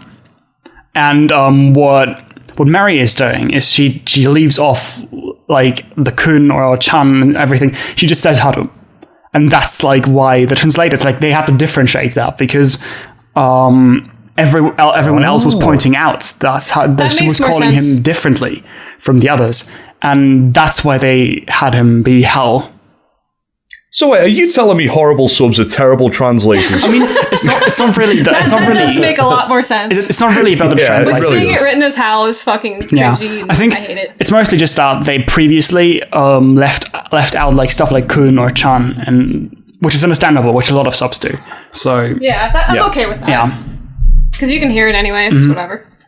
Yeah. So in the next arc of Grimgar, do we think Mary's going to be going back to Vietnam? I don't know, dude. Like, they're barely still keeping up with the goblins. Like, they're nowhere near that fucking kobold. They fucking thrashed the goblins. Goblins are done. No, not this time. Mary got fucking sniped.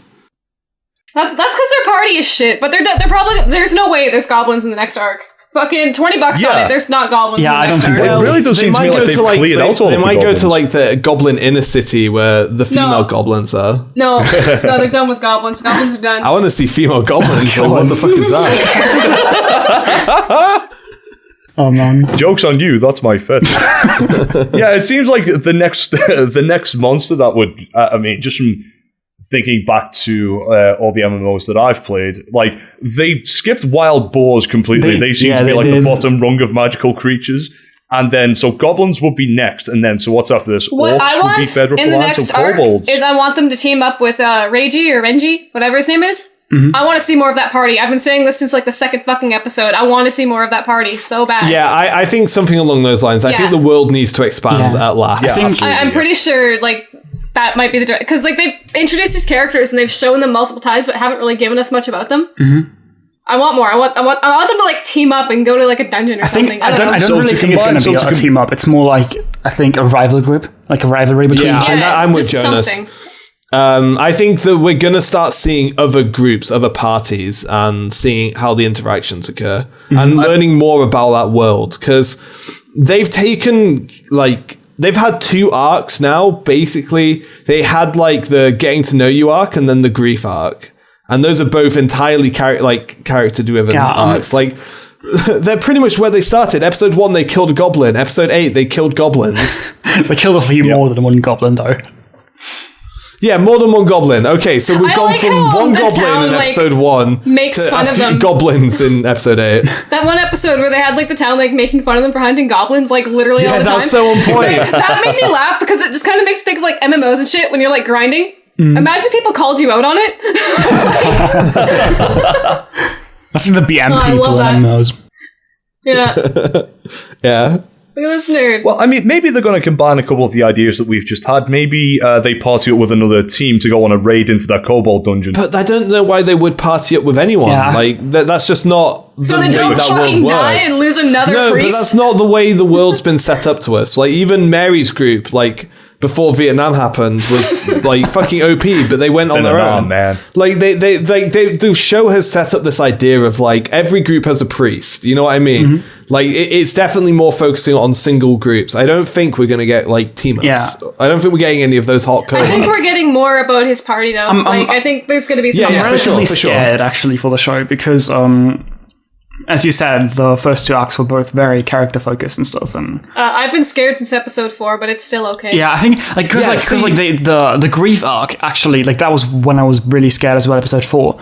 And episode 5 was just, like, the big relief for me. Because, like, I the didn't grief... like episode 5 a whole lot when I watched it, to be honest. I when fucking they love introduced it. Mary, I didn't like her. I was like, great, another generic character. I mean, I didn't like Mary. I think what really sold me on episode 5 was the scene at the end between Yumi and Haruhiro, because that was felt great. incredibly that genuine. was solid. Like, that was one of the best scenes of anime I've seen in a while. Yeah, but it's not what it looks like. I didn't won't let really that go. like I that. won't let that go because, like, what the fuck do you think you're doing? I think the thing is, it looked like she sucked his dick, so... No, they were just like, they were caught in like an emotional moment. Then they get caught and they snap back to reality and they're like, wait, no. We're Japanese. We repress our feelings. We have no understanding of genuine sexuality, so we're really flustered.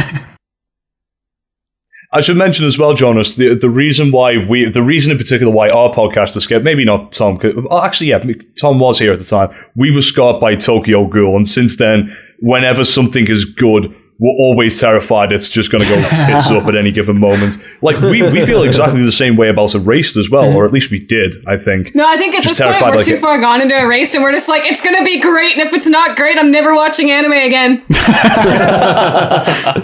I do feel more confident. Erased has I think Erased actually has an easier job ending up their story than Grimgar does, to be perfectly honest. I don't know about that. I think what makes it harder for Grimgar is that it's built in arcs. Like, it's in light novels, and it has been so far. It's single light novels, and every light novel has to be like somewhat different from the others to not feel like they're doing the same thing over and over again. And they all have to be like concluded in themselves, which makes it kind of hard to write, in my opinion. So that explains like the 4 episode arcs that we've seen so far, right? That's the case for like almost all light novels. I mean, if you look at something like, I don't know, I'll bring up Chivalry of a Failed Knight again. 4 episodes, one big event happens. In the 4th episode, one big event happens, and then a new arc starts. After 8 episodes, I think one big event happens, and then a new arc starts. It's usually the case that like 4 or 5 episodes is one light novel. Unless you go with Rock no Yusha, where they adapted an entire light novel in 12 fucking episodes. I was very slow show. We still haven't reviewed that show, by the way. Yeah, we're going to. We need to get around to that. It's not very good. I don't like it.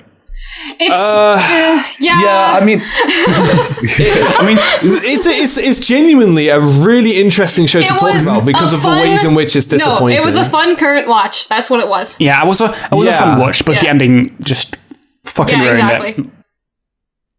Also, I was going to say, the difference for me between the ending of Erased and the ending of Grimgar is if Grimgar ends and it's like kind of open-ended, I'm okay with that. Yeah, that's true. Totally okay with that. If Erased ends and it's open-ended and doesn't give me closure, I'm going to be fucking mad. The thing is... see, that's the thing about Erased, though. Like, Erased absolutely does have an end game in mind, right? It has to end with something happening, either Satoru catching the killer or something to that effect. Actually, really quickly. Wait, let Tom say this thing. I have... No, I was just going to say, Jonas isn't up to date on Erased. Yeah, So we'll tread lightly around that one. Oh, I'm so sorry, Jonas. It's okay. I don't think you said anything. You didn't give anything up, really. Like Satoru, you said Satoru and killer, and that's like the fucking opening line of Premise, the synopsis. So. Okay, I will stop right there then. I have a bit of peace of mind for you guys, because I think the Erased anime is actually supposed to adapt the ending of the manga already, because the manga is ending very, very soon. The anime is... That answers a question from the previous podcast. Previously, we discovered that it was a manga, and that blew our minds because we had no idea what that meant. That was what we told Jonas not to tell us what was going on because we didn't want to know. But if knowing that it's ending is okay. That was Jesse. Yeah, I think it's that was Jesse. I think it's ending very soon. I think the anime is also adapting the ending. I'm not 100% sure. I would like for it to close up in 12 episodes. Yeah, back to... Well, it depends. I don't know if it feels rushed. I don't want them to do that. I'd rather they make another 12 episodes. I can't see another 12 episodes not feeling like a fucking drag at this point. Yeah, I feel like they could definitely close it up. I think a movie would be a good idea. I mean, don't forget. Oh, that would be a very good idea. There's a lot more to go with Erased. If like the newest, or I guess the most recent episode is kind of like, okay, what's next? And what next? Oh, I don't think that's going to fit into like. I don't think that what's next is going to fit into like 5 episodes. So yeah, we'll see. Anyway, we're talking about Grimgar. Yeah, I was just going to mention really quick since we were talking about. I think Cassie said this. That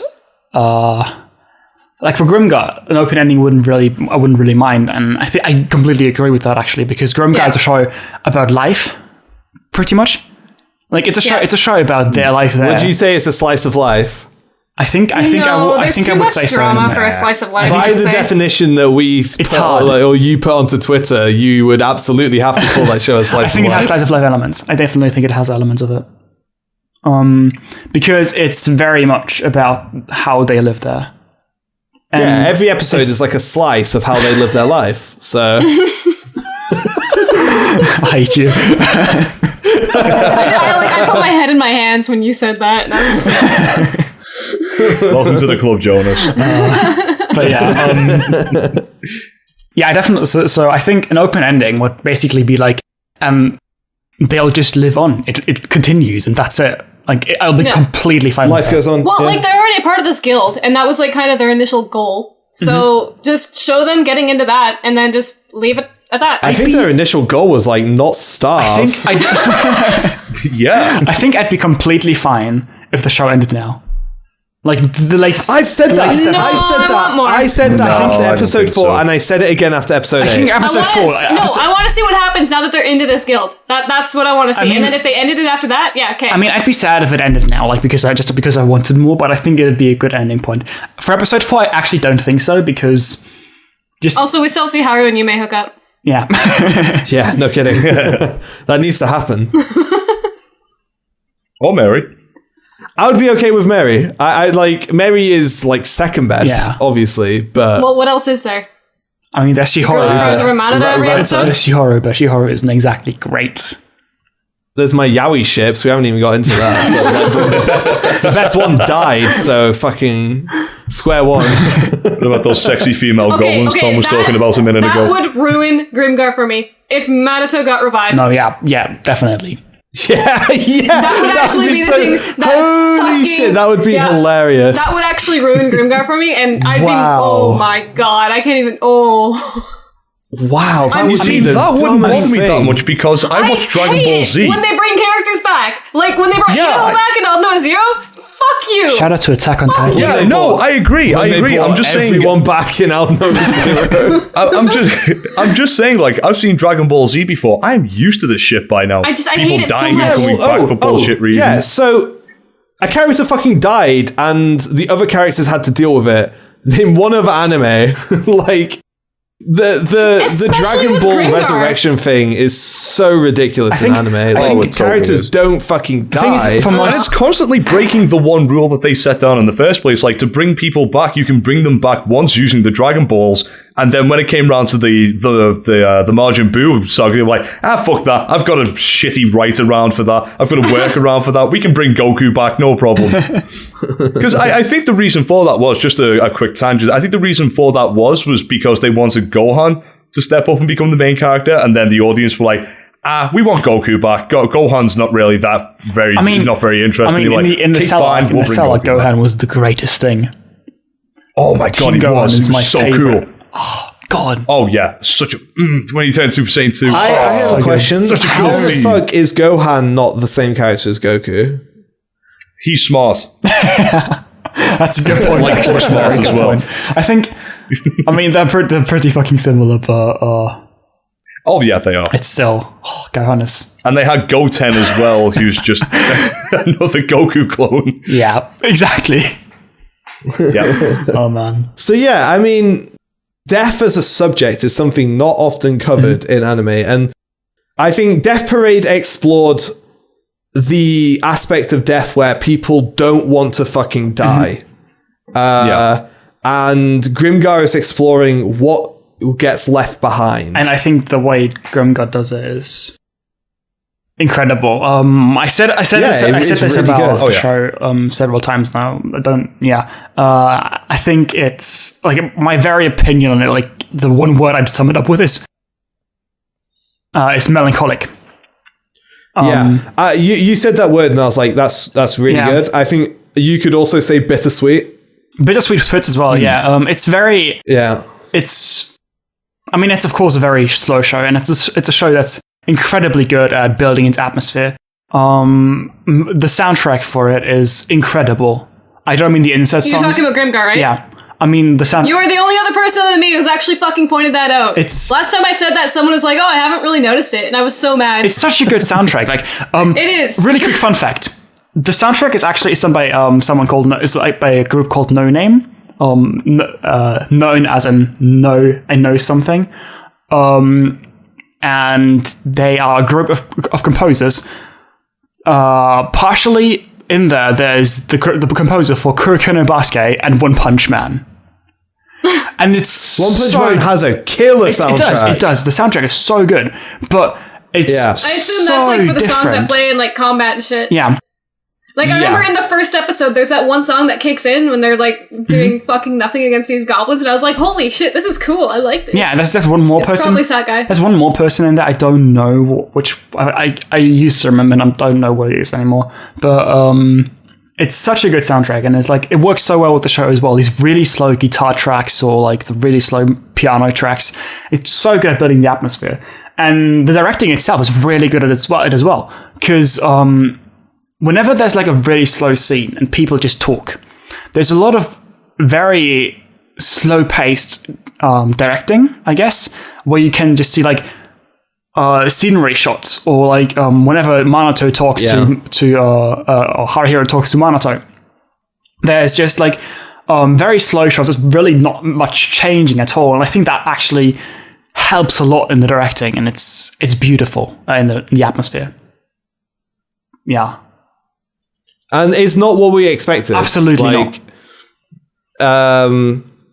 Grimgar's come at an interesting time. It's been like, God, it's probably been like, what, 4 or 5 years since Sword Art Online came out now? It's been 3 years, 4 years. Remember Log Horizon, only guys? 3 years? Only 3 years? It's been really? 4 years now. 4, my bad. Okay, 4. 4 makes sense. 3 would have been like, holy shit. Yeah. It's still a whole lot.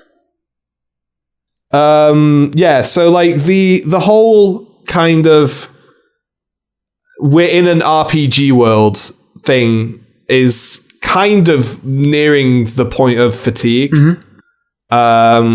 It's not. I honestly think that's only because of Sword Art Online. Yeah, it's like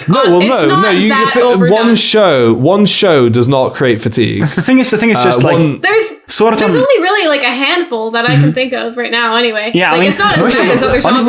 I was about to say it's not being pumped out as much as other genres are currently. Like it doesn't feel super watered down. Since Sword Art Online, there has been a very steady trickle of these type of shows coming out pretty much constly since. I think there's a lot like, most of them have seemed pretty different from one another, though. Yeah, I think I agree with Cassie here, because I don't think I can think of a lot of them. Like the one that comes to mind, of course, Log Horizon.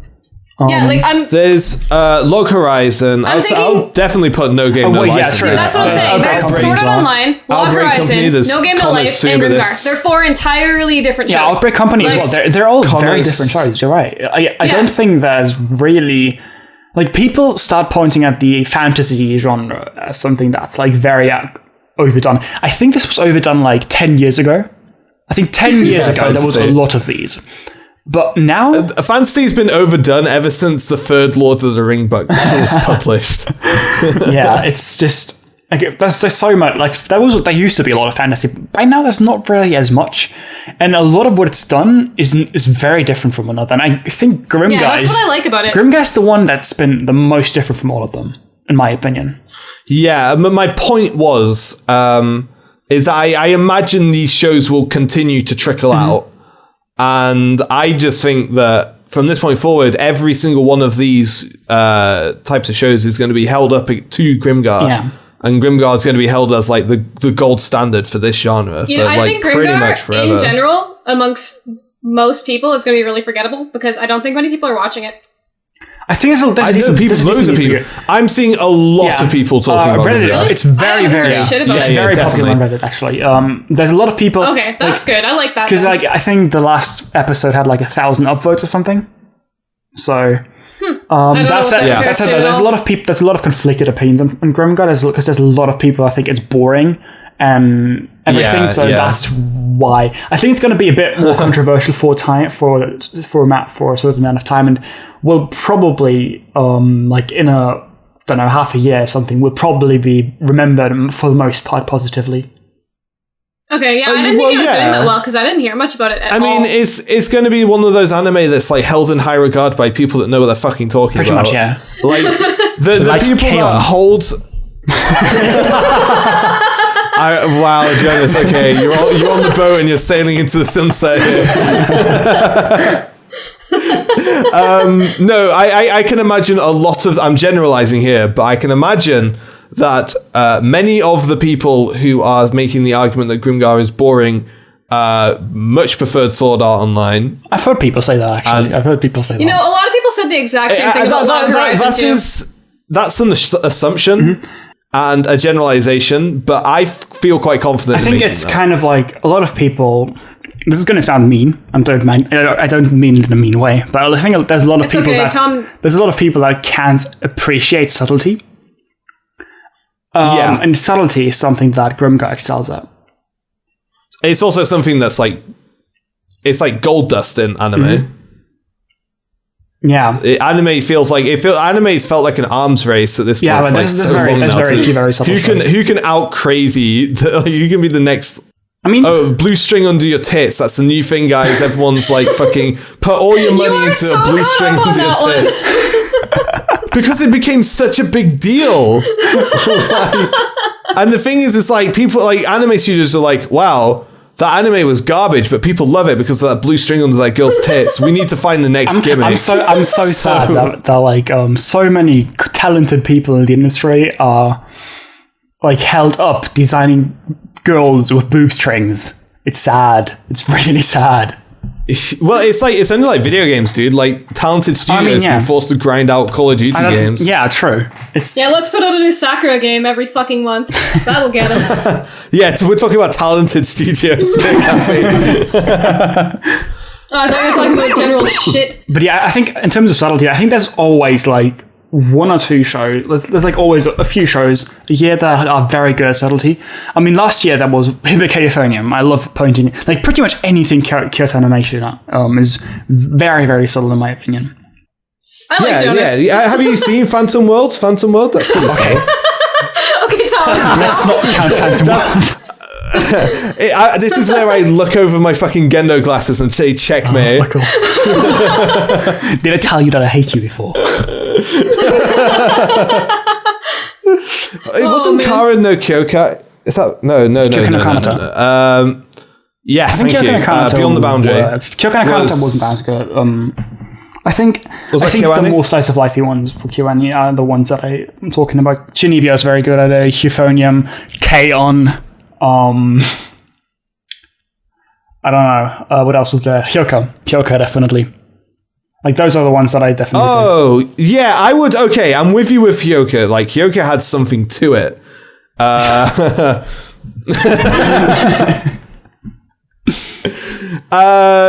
actually quite liked Hyoka. That was an interesting series. I've not seen it yet.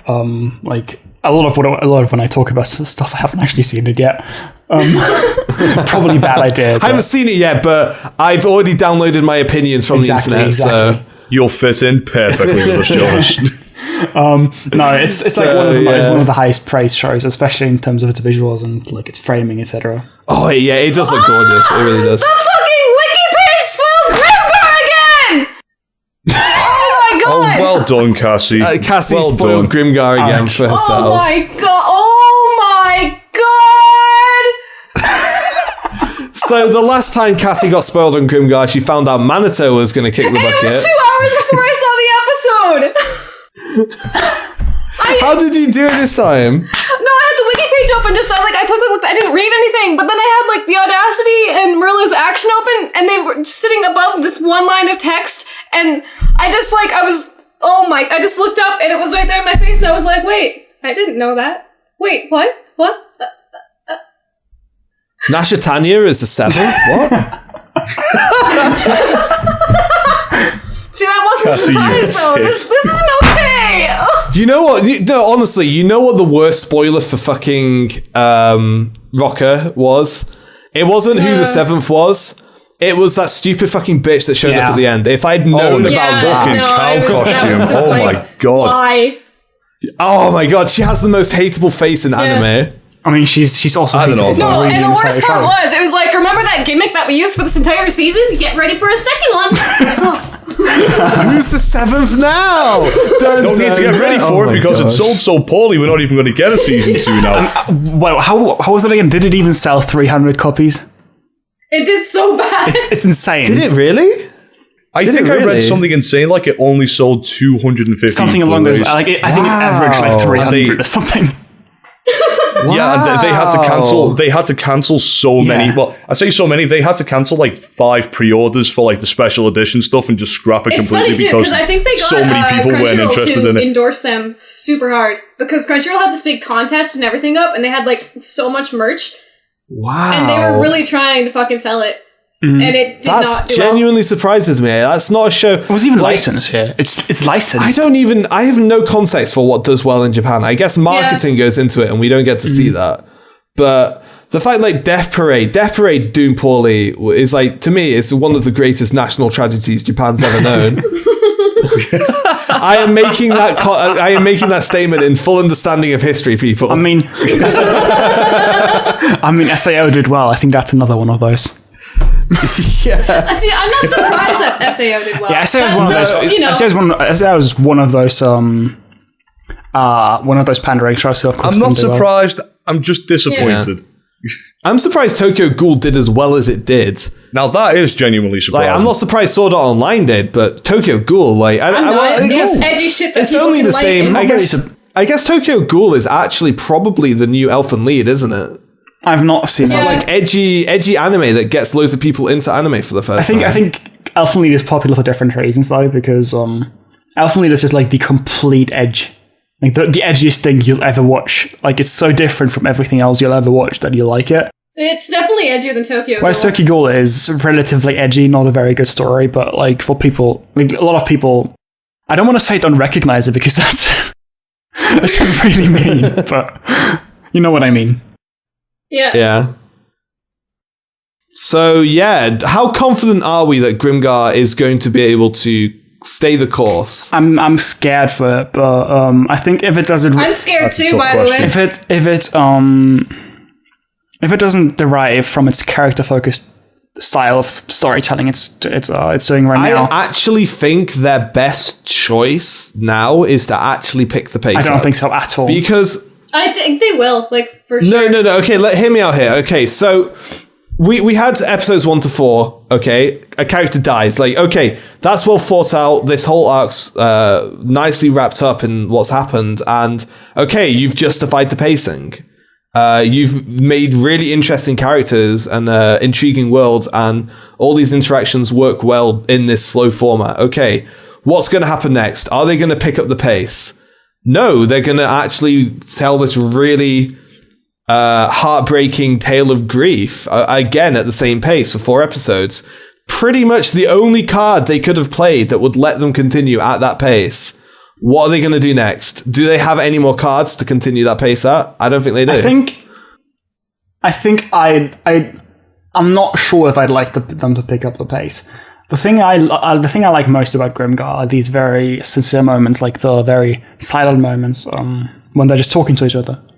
Those are the things I like. I absolutely think they can still have those. Yeah, as long as they keep those, I don't mind them picking up the pace. No, I don't think it's going to be another 8 episodes of Goblins. That's the thing. I think it's going to escalate from that. I'm talking character more interaction. I think will be the same. Okay. Yeah. Okay. Cassie made my point for me. I think character interactions are going to remain pretty much the same. Yeah. That's like that writer's trademark almost. Like watermark. But I think what we're going to see is we're going to see the plot accelerate.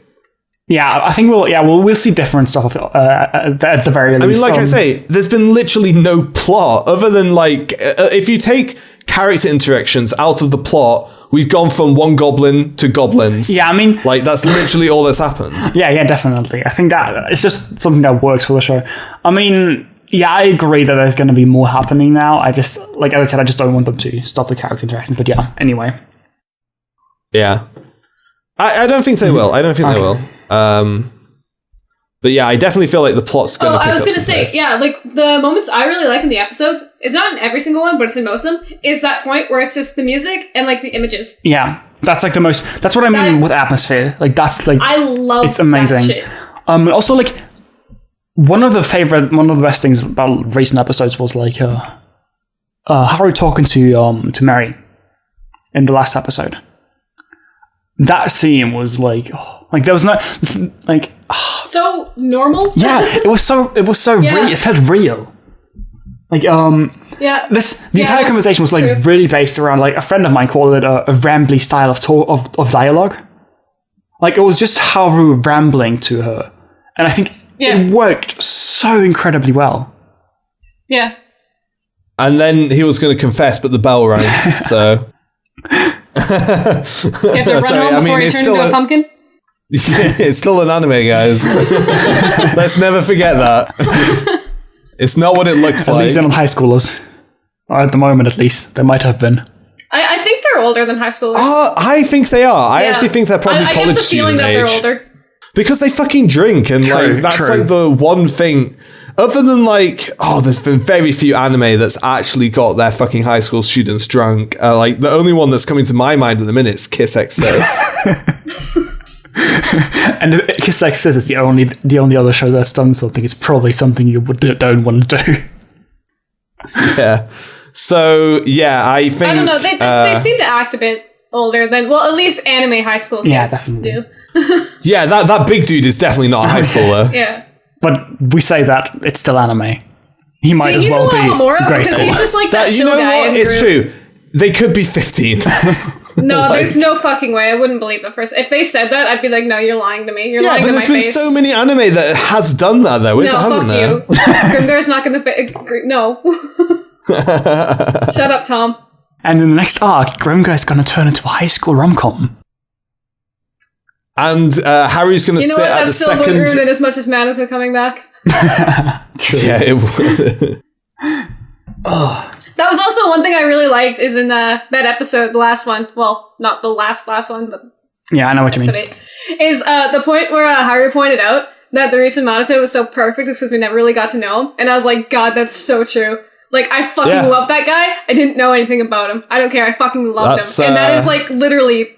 what he was. It's about the entire cast, really. Like we don't know. We really don't know about who they were before. That's why I really like the amnesia point. I've seen people argue actually that the amnesia has no point and everything. I think the amnesia has a very good point. Because it's pretty much set up like this entire helplessness of the people, and I think the amnesia is still just it's just a convenient plot device. They're just using that to give us the characters. They have put on some nice bells and whistles. I do like the whole there's some really nice subtle story points where they like remember words but they don't remember. I really like that. I'm not even sure if I like that. The thing is, for once again, I'm not sure if I want them to explore the entire amnesia more. No, we had talked about this earlier, actually, and none of us really want them to. Yeah, I don't... Like, if they go into that, I'd be unsure if I want to. I'm not interested in the slightest about that. I do not care. Like, it's cool, but I don't want to know the background. Mm-hmm. The amnesia, just like it is pretty much any time it's used in media, it's just a context delivery system. Yeah, I think... It puts these characters in this place with minimum effort, and while, like, okay, yeah, sure, you could have done better, like, who fucking cares? Like... It's fine. I don't think it's any better or worse than any other amnesia application. I think what the amnesia does very well is it's kind of reset the characters, and like it's kind of this part of exploring yourself. that the viewer gets to I see. think that's really underplayed, though. I'm not sure they actually expand on that much, or if that's just like a byproduct of the story. If you know what I mean. The byproduct of the story is still a part of it, so I think it's worth mentioning. Sure, I just don't think it's an intended focus.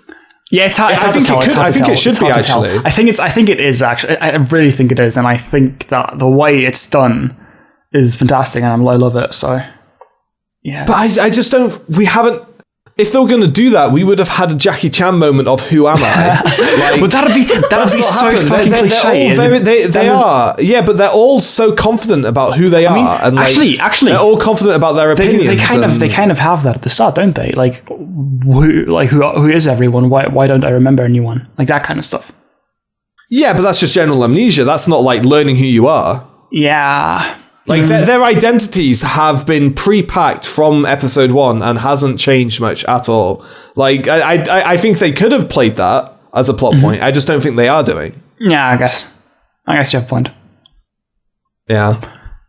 Nice. I think it's just a good underlying thing that you're not really supposed to think a whole lot about. Yeah, I think the thing is they focus so much on character interactions. Yeah. I just think it would have been it would have been baggage because it wouldn't have been the most interesting thing about those characters, but it would have been something that would have needed a lot of screen time to actually. Yeah, like maybe 30 seconds of an episode is spent on amnesia.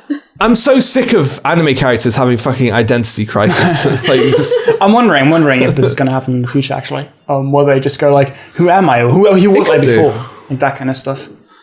Maybe. I think maybe. That's definitely something they can do. Survive in this new world. Like, I feel like that's not a concern. Well, that's the thing. Maybe, no, actually, Cassie, I think you actually counterpointed yourself there. I think the fact that they've been so focused on survival has pushed this to the back of their mind. I think things like Minato die. Like, once the dust from all of this shit settles, once they've not having to worry about food and clothes, I think that's when something like that would settle in. The bigger picture stuff does start to settle. I think that's a good point. I don't like that idea. I don't want to see them doing it, but I think it'd be something that's reasonable to do.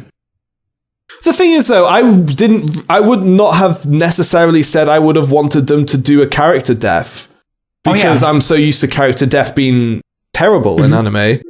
So I'm just going to say to the Grimgar writer, do whatever the fuck you want. Just keep doing it as good as this. Like, they could do Identity Crisis better than the Grief. Like, if it's all like, you can't say that a Grief storyline is inherently more interesting than Minato kind of say some sideways things about him thinking he wasn't a good person before or something. What did he say? It was in one of the really early episodes. Yeah, I think you're right there. Yeah, I feel like he did have a point where he was saying I don't know if it was I don't think I'm a good person, but it was something along those lines. I wonder if I'm a good person. I don't think I was a good person. Something pretty much. Yeah, it was something along that, and I thought they were gonna go more into it, and then he fucking died, and I was like, oh well. Why not? Turns out he's perfect. Yeah, forever. See, he died perfect. I love it. Don't bring him back. He's dead now. He's perfect. Yeah, that's probably my favorite line from that whole arc. Yeah. It's a neat idea, and I think it paid off really nicely. Yeah, I'm not sure. Yeah. So we're now 50 minutes into Grimgar. All right. I feel like we could keep rambling on about it. Maybe I still have to say though, Grimgar has surpassed all expectations. Yes. And I think anyone.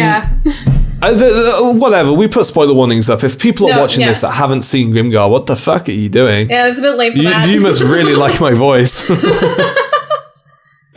But anyway, it's I'll say this. If you like Grimgar, if you think Grimgar is the hottest shit you've ever seen, check out Erased, because Erased is better. You should all watch Rakugo Shinju, because it's actually the greatest show this season. Oh, I'm the first episode of that. I'm actually going to check. I'm going to start watching that purely so I can say it isn't. Erased is better. Fuck off! You're gonna get a good lesson. No, that show looks good too. I've seen the first episode. But it doesn't do that thing where my heart says I need this, like it did to Grimgar. The first episode. Yeah, that's the thing. For me, I have that with Erased. Erased is my kind of story. Yeah, I like thrillers. I like thrillers, and we don't get many thrillers. For me, that's kind of Grimgar, because Grimgar is I love these really slow character focused shows. Same. I think I liked Glasslip a lot because it's a very slow show. It's very relatively character focused. I have never heard a good thing about that show. Glasslip. You are the first person I have ever heard like that show. Glasslip is like one of the most unpopular shows I know. Because that was a show I gave to Ty to watch. I don't think he ever finished it, and he was like, "No, fuck this." It's a show that I think it actually has good points to it. So, yeah. The main thing I hear about it is, what the fuck was that ending, and I still don't know what was going on. That's all I hear about it. I don't know. There's one post, like one blog post that I tend to link to people that talk about Glasslip and don't like it. That made me like it a lot more. I might watch it now because so far your taste seems pretty good. I can't say. I can't promise you that you'll like it. I think what it does very well is it establishes characters and their interactions very well. And I think how they change over time is like they change very slowly. Are you talking about Glasslip still? Are you talking about Glasslip still? And I think if you're trying to sell Glasslip, why not just like upgrade and go for Euphonium? Like I don't think any of us finished that show. I think I watched the first episode. Glasslip or Euphonium. Really? I've seen like now. Euphonium's the one I've only seen one episode of. Okay. Yeah, it's like the angsty Glasslip was the show right? I gave to Ty to watch so that I could hear if it was any good or not, and then I don't think he watched it. Euphonium. Actually, David, are you still here? Oh no, wait, no, he didn't give me Terraformers. I watched that of my own accord. I thought he gave me Terraformers for a second. I am still here, but I'm getting interruptions, so I'm muting and unmuting my mic if and when. Never mind, you gave me that Bakamatsu Rock show, and that one was... Bakamatsu I did, Rock. Anyway, Euphonium, because like Euphonium is my favourite show of all time. What? It's my favourite show of all time.